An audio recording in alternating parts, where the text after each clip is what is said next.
রূপালী পর্দার আলো জলমলি দুনিয়া চাপিয়ে বাস্তব জীবনেও যিনি প্রতিনিয়ত শিরোনাম হন, তিনি হলেন চিত্রনায়িকা পরীমণি।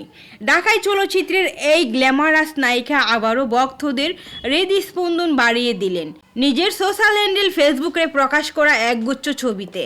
ছুটির আমেজে মালয়েশিয়ায় সময় কাটাতে গিয়ে সামাজিক যোগাযোগ মাধ্যমে শেয়ার করা তার নতুন ছবিগুলো যেন মুহূর্তেই মুগ্ধতা ছড়িয়ে দিয়েছে নেট দুনিয়ায়। অভিনেত্রীর সোশ্যাল হ্যান্ডেলে প্রকাশিত সেই ছবির ক্যাপশনে তিনি লিখেছেন শীত নেই, সাথে জুড়ে দিয়েছেন একটি ভালোবাসার ইমোজি। প্রকাশিত যেসব ছবিতে দেখা যায় সমুদ্র তীরবর্তী একটি হোটেলের ব্যালকনিতে বেশ ফুরফুরে মেজাজে রয়েছেন তিনি। পরীর পরনে রয়েছে ছোট্ট প্যান্ট ও স্লিভলেস টপস আর চোখে রোদ চশমা। সমুদ্রের নীল জলরাশির পটভূমিতে তার এমন অবতার মুহূর্তেই নজর কেড়েছে ভক্তদের। উল্লেখ্য, শুটিংয়ের ব্যস্ততা আর কাজের চাপ থেকে খানিকটা স্বস্তি পেতেই এই মুহূর্তে দেশের বাইরে সময় কাটাচ্ছেন পরীমণি। তবে দূরে থাকলেও ভক্তদের কাছ থেকে দূরে যায়নি একটুও।